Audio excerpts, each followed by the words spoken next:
genitales externos y unos genitales internos. Ahora bien, coincidencialmente, ¿sí?, los genitales femeninos internos están en el interior de la cavidad pélvica y los externos están por fuera, pero es coincidencial. Pero el criterio acá es el mismo que ahorita que hablábamos en reproductor masculino. Tienen que tener una recubierta de peritoneo. Si tienen peritoneo, son genitales internos. Si no tienen peritoneo, son genitales externos. Bueno, muy bien. Entonces, comencemos con los ovarios. Los ovarios son las gónadas femeninas. O sea, el análogo en los hombres serían los testículos. En las mujeres son los ovarios. Esos ovarios se encuentran ubicados a nivel de fosas ilíacas. Están ubicados a nivel de las fosas ilíacas. O sea, en esta parte de acá hay uno izquierdo, hay uno derecho. Y la función de ellos es llevar a cabo el proceso de ovogénesis. En el hombre se llamaba espermatogénesis, en la mujer se llama ovogénesis, pero el influjo hormonal es el mismo. ¿Se acuerdan? Se producía la FSH, la hormona estimulante a nivel de hipófisis, se produce la FSH y la LH. FSH, folículo estimulante, LH, luteinizante. Ellas actúan, en el caso de la mujer, van a actuar en el ovario, y el ovario en respuesta produce estrógenos y produce progesterona. Y son estos estrógenos, son estas progesteronas las que se encargan de madurar esas células germinales. En la mujer también se inicia por las mismas células germinales, ¿sí? Simplemente que hay una proteína, simplemente se los comento, en el hombre que se llama la proteína SRY4, que es la que le dice a esas células germinales: oiga, ustedes se tienen que convertir en espermatozoides. La mujer no tiene esa proteína, la SRY4 no la tiene, entonces ya se sabe que tienen que formarse o convertirse en ovocitos maduros. Ese proceso de ovogénesis, como les decía, comienza con células germinales. Luego, esas células germinales se convierten en ovogonias, luego se convierten en folículo primario, luego en folículo primordial y luego en folículo maduro. Este folículo maduro es el que es el que mensualmente, ¿sí?, mensualmente sale del ovario, ¿verdad? Y es el que tiene la capacidad de ser fecundado. Ese folículo maduro en su interior tiene una estructura que se llama el ovocito. Este ovocito es el que es fecundado. O sea, está el folículo, que es la célula grande, ¿sí?, y acá adentro está el ovocito. Aquí hay unas células, no sé si de pronto ustedes en el colegio vieron eso, que se llama la capa granulosa, ¿sí?, y después vienen otras células que se llama la corona radiada. Todo esto tiene que atravesar el espermatozoide para poder fecundar el ovocito, ¿verdad? Entonces, la capa granulosa, corona radiada, capa granulosa, ingresa al folículo y llega al espermatozoide acá. Y ahí sí, en ese momento podemos decir que hay fecundación. En muchas ocasiones, el espermatozoide se puede quedar en este camino. No alcanza a atravesar la corona radiada, no alcanza a atravesar la capa granulosa, se puede morir, por así decirlo, en ese camino. Ahora, desde el momento en que el semen llega al fornix, ahorita les muestro cuál es el fornix, viene un periodo, les decía hace un ratico, de adaptación. ¿Por qué? Porque el moco cervical, o sea, el moco que está en la vagina, que se encarga de lubricar, se vuelve muy espeso. Es instintivo, se vuelve muy espeso, entonces al espermatozoide en teoría le costaría mucho trabajo movilizarse. Entonces el espermatozoide, a través de una serie de sustancias que le ha dado la vesícula seminal, que le ha dado la próstata y la glándula pulpuretrales, entonces logra vencer lo espeso de ese moco, ¿sí? Y lo hace más filante, lo hace más hidratado, más, como le dijera yo, más líquido. Y entonces ya el espermatozoide se puede mover, entra por el cuello uterino y empieza a buscar el ovocito, ¿cierto? Empieza a buscar el folículo maduro. Y el folículo le ofrece una serie de resistencias. Cuando la cabeza del espermatozoide toca la corona radiada, inmediatamente la corona radiada, las células de la corona radiada comienzan a producir una sustancia que se llama integrina. Y esa integrina endurece la corona radiada, la vuelve más dura.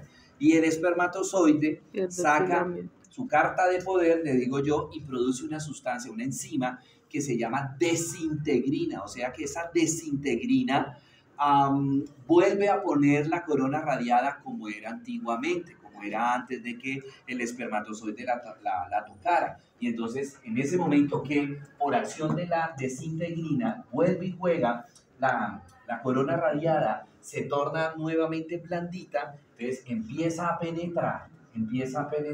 Pero acuérdense que tiene que pasar una segunda capa, que es la cédula de la teca, la granulosa, que tiene una teca externa, una teca interna. Vuelve y juega. El ovocito trata de, digamos que de defenderse. ¿Y por qué digo defenderse? Porque para el ovocito el espermatozoide es un cuerpo extraño, ¿sí? Entonces trata de defenderse, ¿verdad? Y produce otra sustancia, esa capa de la granulosa comienza a producir otra sustancia que vuelve y juega, endurece, ¿sí? Endurece la teca, y el espermatozoide produce otra proteína que reblandece la célula de la teca y atraviesa la teca, ¿sí? Atraviesa la capa de la granulosa, la atraviesa, ¿verdad? Y en ese proceso de atravesar la capa de la granulosa, ¿sí? Y tocar el folículo, lo rompe y entra. Pero en ese proceso de entrar solamente entra la cabeza y la cola se queda en la capa de la granulosa. Y ya la cabeza, que en ese momento, cuando queda solo cabeza dentro del folículo, se llama pronúcleo. Y entonces ya ese pronúcleo masculino comienza a buscar el pronúcleo femenino. Y entra al pronúcleo femenino y en ese momento ya hay fecundación y ya comienzan unos procesos que pues, no los vamos a tocar acá, ¿correcto?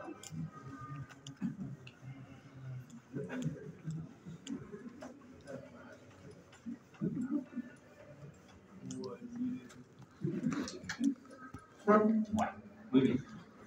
Profe, cuando se hace una fecundación in vitro, se coloca directamente ya en la caja. Adentro del folículo se mete el espermatozoide, dentro del folículo, o sea, se le ahorra todo este camino al pobre espermatozoide.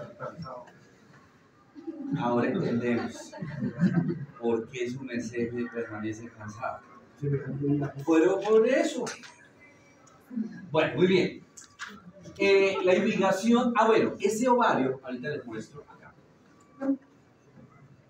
Ese ovario, acá está el ovario, está recubierto por esta capa, es un ligamento que es una dependencia de otro ligamento que se llama el ligamento ancho. Este ligamento que está encima del ovario se va a llamar mesoovario.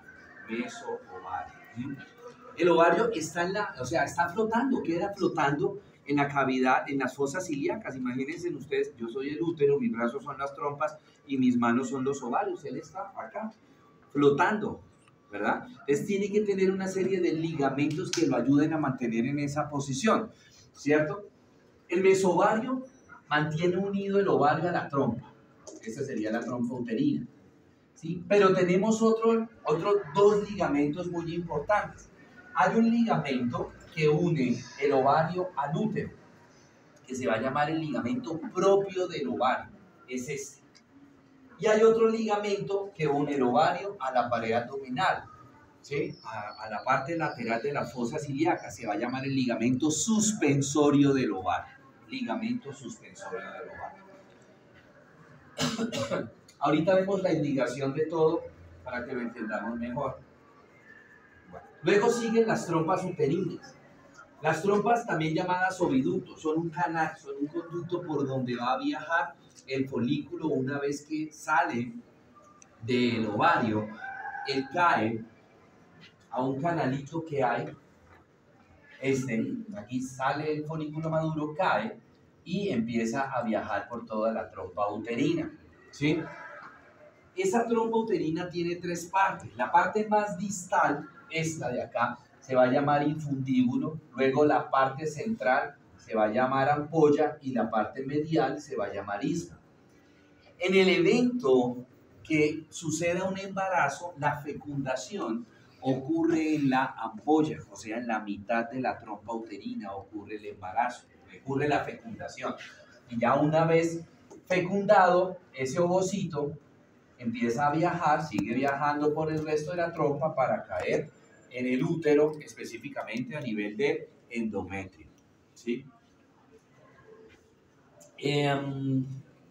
Las trompas uterinas, ustedes se dan cuenta, en la parte más distal, tiene unas prolongaciones digitiformes que se llaman fimbrias. Ellas normalmente están así. Este es el ovario, estas son las fimbrias, acá viene el infundíbulo, la trompa. 12 horas antes de la ovulación, ¿sí? Las fimbrias abrazan el ovario y este canal queda conectado con el ovario, de tal manera que cuando la mujer ovule, cae inmediatamente ese folículo maduro, ese ovocito, cae en ese conducto que ya es la parte de la trompa uterina, el infundíbulo de la trompa uterina. Tan pronto la mujer ovuló, ¿sí? Van bajando los niveles hormonales que ahorita les explico y entonces comienzan nuevamente a separarse las fimbrias y se separa del ovario. Nuevamente, ¿para qué? Para esperar la siguiente ovulación. ¿Correcto? Fimbrias. Fimbrias. Bueno. La trompa uterina también tiene un ligamento, este de acá, que se llama mesosalpins. Encima del ovario, mesovario. Debajo de la trompa, mesosalpins. Ese ligamento o esos ligamentos lo que hacen es mantener unido, fijo, la trompa y el ovario, ¿sí? Esto todo es el ligamento. Arribita del ovario, el mesovario, debajo de la trompa, el mesosalpins. Lo que hace es mantener fijo esto, tanto la trompa como el ovario, pues para evitar el movimiento de esas estructuras dentro de la cavidad pélvica. Bueno, el útero. El útero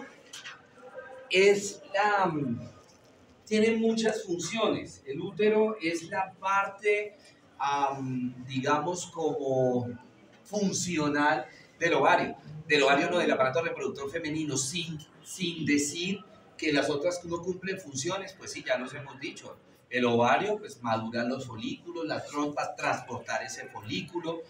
En el evento que hay una fecundación, es en el útero donde se va a implantar ese blastocisto. Así se llama cuando ya hay embarazo. Blastocisto, ¿sí? Ese es el primer nombre que recibe el producto de la concepción. Blastocisto, luego se va a llamar embrión, luego se va a llamar feto, ¿sí? Entonces, ahí se va a implantar en el útero. Ahorita les digo específicamente en qué parte del útero se va a implantar el blastocisto. El útero tiene tres capas, ¿sí? Tiene tres capas histológicas. La capa superficial, que es una capa muy delgada, se va a llamar perimetrio. Es muy delgadita la capa y está recubierta principalmente por peritoneo. Luego viene una capa gruesa, es la capa más grande, se va a llamar miometrio. Esa es la capa muscular del útero, miometrio. Ese útero, ese es el que se contrae, el miometrio, el que se contrae cuando la mujer está menstruando y es el que produce los famosos cólicos, ¿sí? La contracción de ese miometrio. Y finalmente tenemos la capa más interna del útero que se va a llamar endometrio. En ese endometrio, en el evento que haya fecundación, En ese endometrio es donde se va a implantar el blastocisto. Ahí, en el endometrio, se implanta el blastocisto. En el evento que no haya fecundación, el endometrio es el que periódicamente se va desprendiendo y me genera la famosa menstruación. O sea, cuando una mujer está menstruando, pues ese endometrio tiene vasos sanguíneos, tiene una serie de glándulas que producen glucógeno y hormonas para mantener el embarazo durante las primeras 20 semanas. En el evento que no haya embarazo, pues ese endometrio se va desprendiendo y eso es lo que sale en la menstruación, endometrio. Y cuando ¿sí? Las mujeres sufren de endometriosis, se inflama ese endometrio. Pero nunca se cae o nunca se Sí, sí, claro, se cae. Lo que pasa es que está muy grueso ese endometrio debido a un exceso de hormonas. Ahora, esa endometriosis hay dos tipos de endometriosis. Está la adenomiosis, ¿sí? Que es cuando hay endometrio en el miometrio. O sea, en la capa muscular hay endometrio que ahí no debería haber. Y hay otro proceso que hay endometrio fuera del útero. Puede haber en la trompa, puede haber en el ovario, puede haber en el intestino, en el hígado. Pero es como que se extiende. Y ese endometrio en cualquier parte del cuerpo es funcional, aumentando el sangrado a la mujer, generando una polimenorrea, aumentándole los cólicos. Y cuando hay, digamos, sangrado por desgarre en el momento del acto sexual, ¿también es el endometrio el que se desgarra o hay que es? Esa es la vagina. Ah, ok. Ahorita la vemos. Ah, vale. Profe, ¿y en qué momento el folículo cuando lo es, digamos, conseguido, él se deshace en algún momento? ¿En qué? Perdón, ¿cuando no es qué? Cuando no es, digamos, cuando no hay concepción. ¿Qué pasa?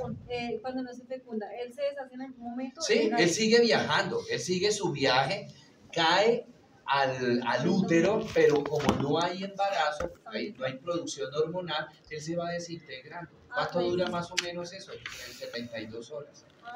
Sí. Bueno, muy bien. Entonces acá tenemos las tres capas, el perimetrio, que es la capa más superficial, esta la más gruesa es el miometrio y esta que ustedes ven acá, la más interna, es el endometrio. ¿Sí? Bueno, el útero tiene tres segmentos, tiene tres partes. La parte cóncava se llama fondo uterino, la parte central se llama cuerpo y la parte angosta se llama el cuello uterino. Ese cuello tiene dos orificios. Tiene un orificio que se llama el orificio cervical interno que me comunica el cuerpo del útero con el cuello del útero.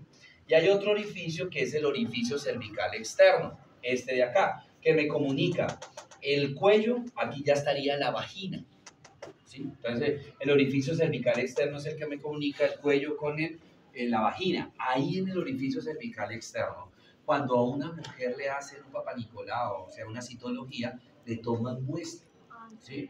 Le toman muestra alrededor del orificio cervical externo y le toman muestra dentro del orificio, o sea, en la parte del cuello, para descartar alguna neoplasia, algún cáncer. Bueno. El útero, perdón, en una mujer está en toda la mitad de la cavidad pélvica. Ella no tiene un medio de fijación directo a los huesos de la pelvis. Entonces, imaginémonos de lado la pelvis de una mujer. Estaría el pubis, la vejiga, útero, recto, sacro. Está en toda la mitad. Entonces, como no tiene un medio de fijación directa a la pared pélvica, lo tiene que hacer la fijación a través de ligamentos. Entonces, el útero tiene varios ligamentos. Este ligamento que debería venir así, o sea, es un ligamento grande, se llama el ligamento ancho. Ligamento ancho. Se llama así porque es ancho y es grande. Ese ligamento ancho tiene una serie de dependencias, o sea, tiene una serie de derivaciones. Ya les acabo de decir dos derivaciones. El mesosalpins y el mesoovario. Son derivaciones o son partes del ligamento ancho. Hay otro ligamento, este que ustedes ven acá, que se llama el ligamento redondo del útero.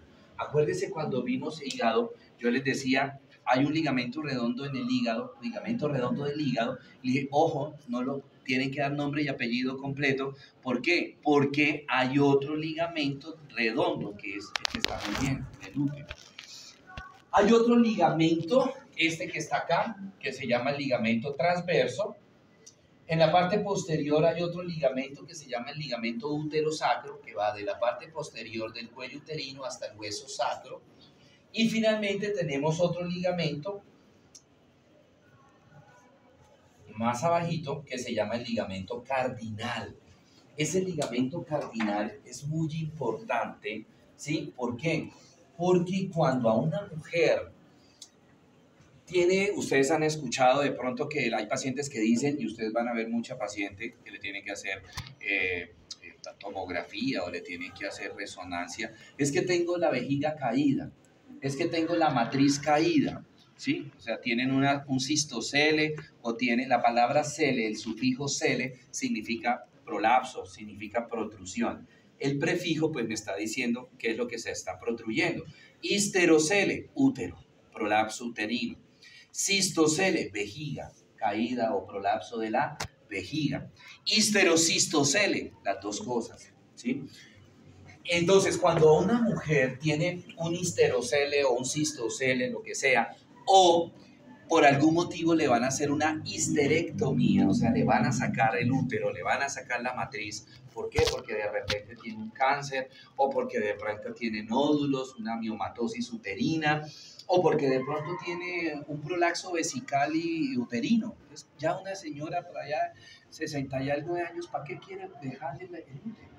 Y tiene un prolapso uterino, y ese prolapso uterino le está generando también que la vejiga se caiga, ¿cierto? Entonces, ¿para qué le dejan el útero? Y si le estamos dejando el riesgo de ¿qué? Para un cáncer. Entonces, por lo general, después de los 60 años, pacientes que tienen histerocele le hacen histerectomía. Sí, es que ahí depende. Hay histerectomías que son subtotales y totales. La histerectomía subtotal le dejan los ovarios a la mujer, le sacan el útero y las trompas y le dejan los ovarios para la parte hormonal. Y hay histerectomías totales donde se le saca todo. En esos casos son cuando hay cáncer. En los casos, por ejemplo, de prolapsos, entonces se le hace histerectomía subtotal, ¿sí? Se le dejan los ovarios para la parte hormonal, ¿sí? Bueno, entonces, cuando hay que, en algún acto quirúrgico que hay que incidir sobre el útero, ya sea para subirlo, ese es el ligamento cardinal el que se trabaja, ¿sí? Si es un prolapso que tiene la mujer, entonces se corta ese ligamento cardinal, se recorta un pedazo, se une, entonces al recortar yo un pedazo, pues obviamente se acorta ese ligamento cardinal y entonces inmediatamente, ¿qué? Sube el útero, y al subir el útero de pronto sube la vejiga también, y ahorita ustedes dirán, bueno, ¿por qué el útero cuando se desciende también desciende la vejiga? Y ahorita les digo. Bueno, muy bien. Veamos toda la vascularización, ¿sí? Se está apoyando en la vejiga. Todos los órganos internos del aparato reproductor femenino es una zona muy vascularizada, ¿sí? Entonces, tenemos el ovario. Entonces, acuérdense la gonadal, ¿no? Entonces tenemos la arteria ovárica, va a dar unas ramas para el ovario y para las trompas, ¿sí? Esta rama será la arteria ovárica y esta será la tuvárica. ¿De dónde vino esta arteria ovárica? De la aorta, ¿sí? Esa era la gonadal.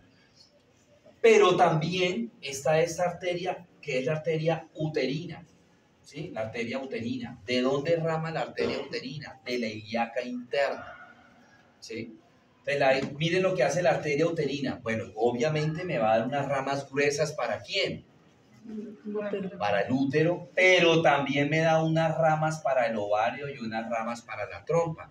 Y esas ramas ováricas y tubáricas de la gonadal o de la arteria ovárica con la arteria uterina se anastomosan, se unen, una anastomosis por inosculación. Se unen esas dos arterias y me generan una gran circulación arterial. Por eso una mujer cuando tiene un quiste de ovario y se perfora, se tuerce el quiste, genera tanto sangrado. Por eso es que una mujer si tiene un embarazo tubárico o un embarazo ectópico, ¿no? Ectópico tubárico, ectópico ovárico, sangra tanto y puede inclusive generarle la muerte a la paciente. ¿Por qué? Porque son arterias de mediano calibre. Y una arteria de mediano calibre perforada, sangrando, ¿sí? Mire otra cosa, la arteria uterina me da esta rama que es la arteria vaginal, que me irriga el tercio superior de la vagina. Y fuera de eso está para la vagina estas arterias también vaginales que vienen de la arteria pudenda interna. Y esta pudenda interna viene de la ilíaca interna. ¿Qué hacen esas ramas vaginales que salieron de la uterina y que salieron de la pudenda interna? Se anastomosan entre ellas y me forman una gran red de vascular, ¿sí? Por eso es que también las lesiones en vagina sangran tanto, ¿sí? Una laceración, por decir un ejemplo, que la mujer tuvo una caída y se laceró la vagina con un objeto cortopunzante o de repente en las relaciones sexuales, en los coitos, ¿sí? Sangra mucho por eso también, ¿verdad? Entonces, y esa es sangre escandalosa, ¿no? Pero lo que pasa es que son pequeños vasos, pero que son muchos, generándome esa anastomosis ahí. Y en cuanto a las venas es igual, pero en sentido ¿qué? Contrario, ¿no? En sentido contrario. Bueno, la vagina es el órgano copulador. La vagina es el órgano copulador de la mujer. En el caso del hombre es el pene, en el caso de la mujer es la vagina. Hay una parte, se me olvidaba decirles, hay una parte del útero que se mete dentro de la vagina. Imaginémonos que mi mano es la vagina, esta parte del útero se mete dentro de la vagina de tal manera que ahí el útero tiene dos porciones, una porción vaginal y una porción supravaginal. Cuando cuando el útero se mete dentro de la vagina, me hace un repliegue de la vagina, que es esto. Es por alrededor, todo el contorno del cuello uterino. Y esto es lo que se llama fornix, ¿sí? Fornix.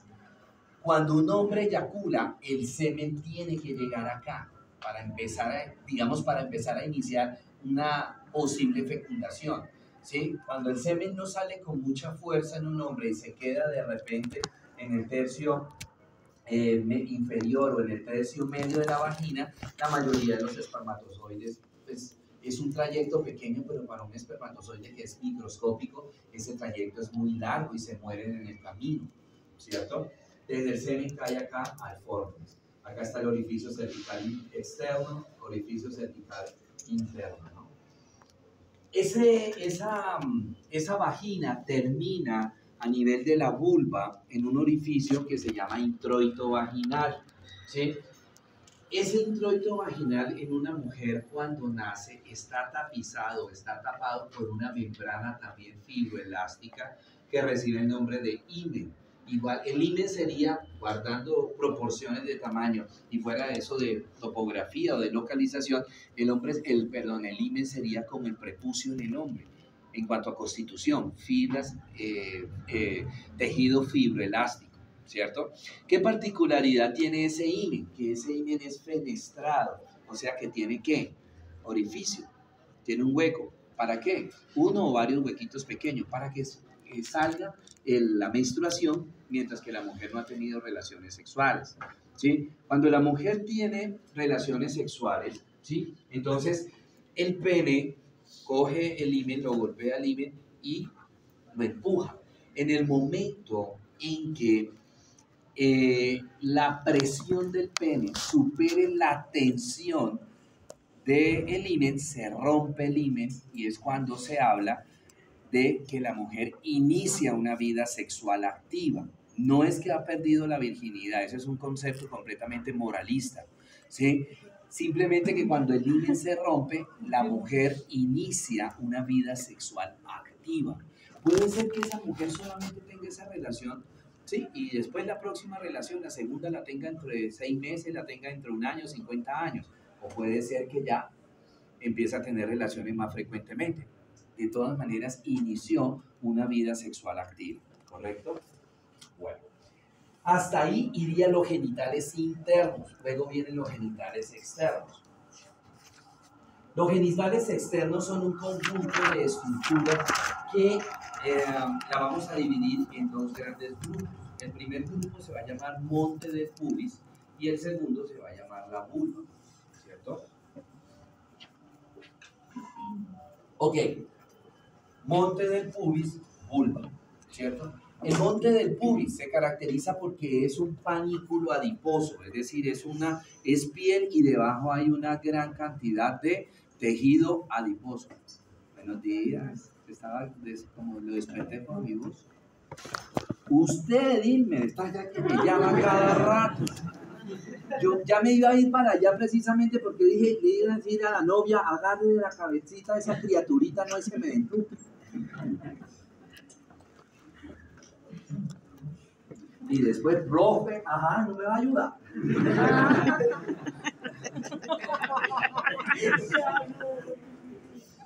La profe, usted sí que va a ir.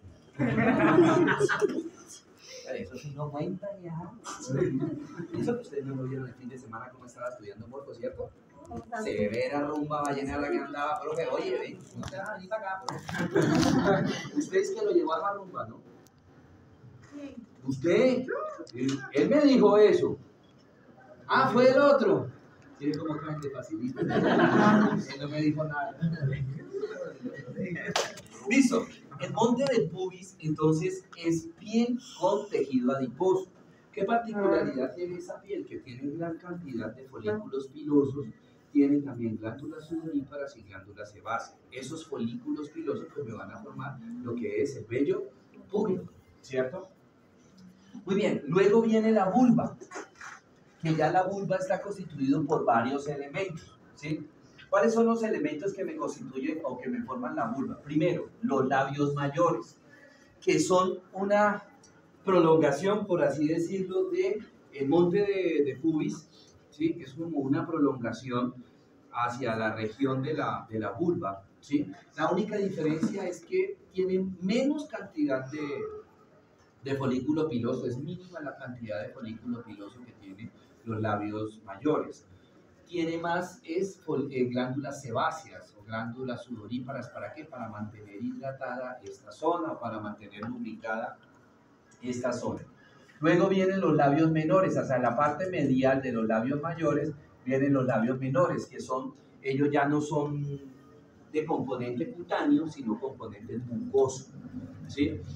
Cuando una mujer no ha tenido relaciones sexuales, los labios mayores tapan, cubren, protegen los labios menores. Miren acá, los labios mayores, miren los labios menores, los labios mayores están protegiendo los labios menores.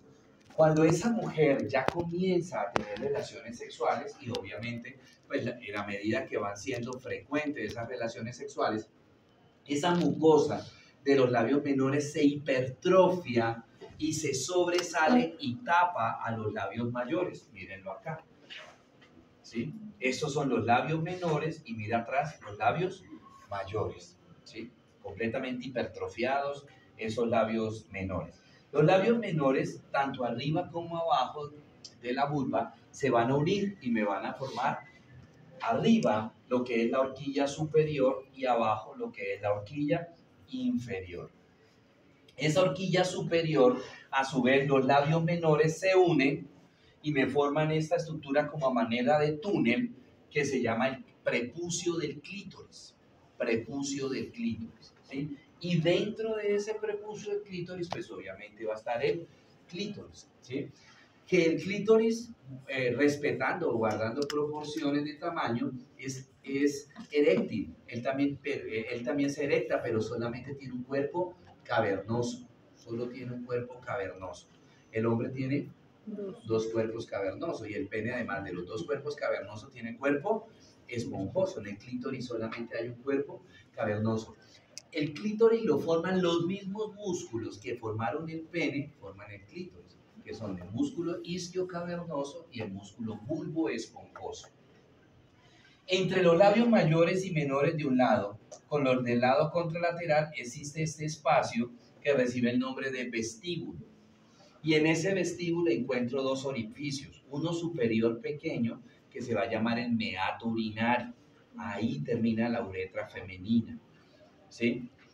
¿Qué particularidad tiene la uretra femenina? Que es muy corta. La uretra femenina mide aproximadamente por ahí 3 centímetros, a lo sumo máximo 4 centímetros, ¿sí? Mientras que la del hombre es mucho más larga, más o menos en proporción el tamaño del pene del hombre, de 13 a 15 a 17 centímetros, ¿cierto? O puede ser que más, ¿cierto? Esa condición de que la uretra femenina sea tan corta, ¿qué genera, por así decirlo? Ahora entendemos de repente por qué las mujeres son más propensas a las infecciones urinarias. ¿Por qué? Porque la uretra es muy corta. Entonces, cualquier microorganismo que caiga acá en el vestíbulo, inmediatamente un pasito para llegar a la vejiga y pues en la orina que está en la vejiga, ahí le genera un medio de cultivo para que la bacteria crezca y le genere infecciones urinarias a la mujer. Debajo del meato urinario encuentro otro orificio más grande, que ese es el introito vaginal, que les decía ahorita, ahí es donde termina la vagina y ahí es donde encuentro tapizado por ese himen, ¿correcto? Bueno,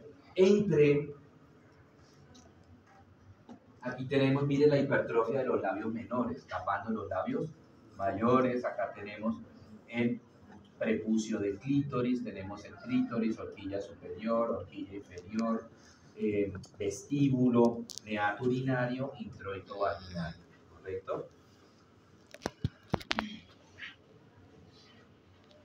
Muy bien.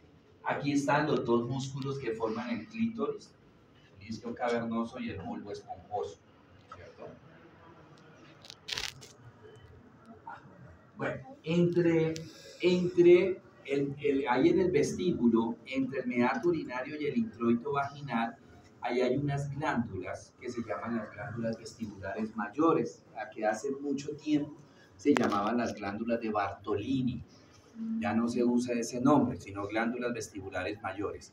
Y debajo del introito vaginal hay otras glándulas que son las glándulas vestibulares menores. ¿Cuál es la función? Más es las mayores porque son más grandes, es producir un líquido que lubrica la vagina constantemente, el vestíbulo vaginal y la vagina constantemente. Y se produce mucho más cuando la mujer está en la fase de excitación sexual. ¿Para qué? Lubricar la vagina. ¿Para qué? En el momento de la penetración del pene del hombre, pues la vagina está lubricada y no le van a causar lesiones, laceraciones, ¿sí? O desgarros que puedan generarle posteriormente lo que se llama la dispareunia. ¿Qué es la dispareunia? La dispareunia es aquella situación en donde la mujer tiene relaciones sexuales dolorosas. La causa pueden ser muchas. ¿Sí? Señor. ¿Hay no son también las varices pélvicas que se dilatan y producen dolores al momento de la... ¿Cuáles pueden ser las causas de la dispareunia? Desde flujos, que haya una disminución en la producción de la secreción de estas glándulas vestibulares mayores. Entonces la mujer tiene lo que se denomina vagina seca, ¿sí? Que también se produce por la menopausia, todo ese tipo de cosas. ¿Listos? Bueno, muy bien. Preguntas, dudas, inquietudes. ¿Sí? Bueno, listo. Dejemos hasta